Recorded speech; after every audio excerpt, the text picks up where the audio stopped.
You ever hear about a story your town tried to forget? One so dark it gets buried before it spreads?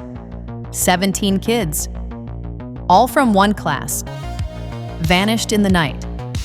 No struggle, no break-in, no signs of abduction.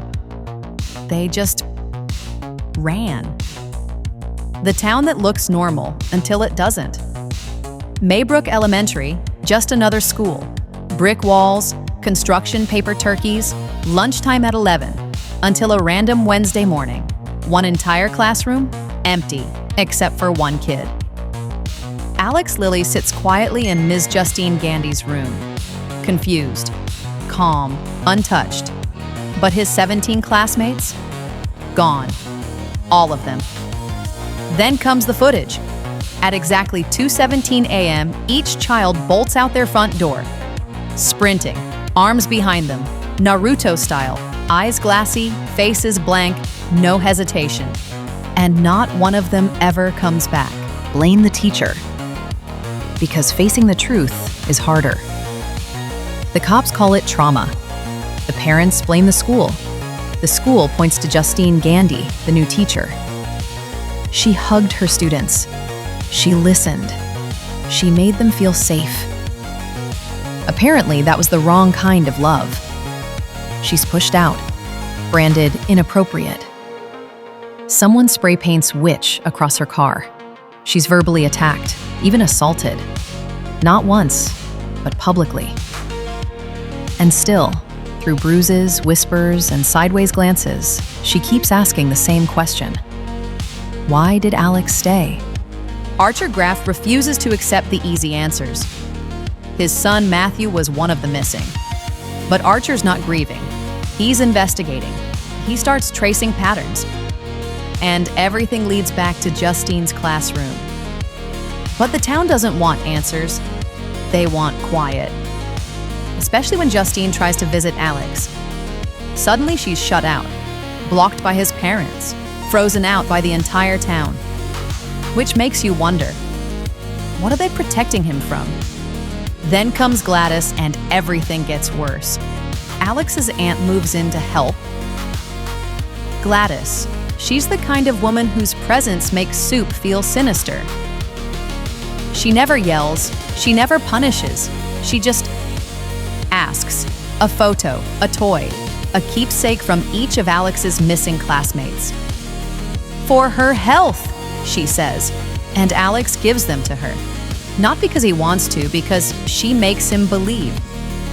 Believe she could make his parents hurt each other. Or worse. Gladys never threatens. She just plants the seed and lets it grow. Follow the map, but you won't like where it leads. Archer starts mapping the last known locations of each missing kid.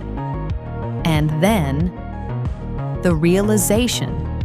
The lines don't spread out, they spiral inward toward Alex. But Alex isn't the villain, he's the ritual. Because in weapons, silence doesn't mean peace, it means something is waiting. The ending no one saw coming. Alex figures it out. Not just what happened. What is happening, and instead of running, he mirrors it, inverts it, flips the ritual inside out. Something ancient snaps. The kids wake up, dazed, barefoot, scraped up from woods and roads and God knows where, but they're alive. Gladys, she's not in control anymore. But Alex, he's changed. He leaves town. The other kids try to forget. And the town, they say they're healing, but no one will say what from. Because deep down, they know it's not over. The stuff they didn't put in the trailer. Warner Bros. Bought the script in less than 24 hours. Zach Cregger, the twisted genius behind Barbarian, directed it with full creative control. David Fincher called one line of dialogue the most psychologically destructive sentence in recent film. And the movie's chopped up timeline, that's no accident. The past isn't broken. The story is. Why this movie lives in your bones. It's not about missing kids, it's about what fear does to people, about how fast support turns to suspicion, how silence becomes folklore. It's horror without cheap tricks. This is dread with a pulse. The kind of story that leaves you wondering, what if something ancient wanted your child's backpack? If you're still here, you've already crossed the line. Might as well subscribe. And if your group chat isn't already arguing about what Gladys really was, send this to them. Let them spiral with you.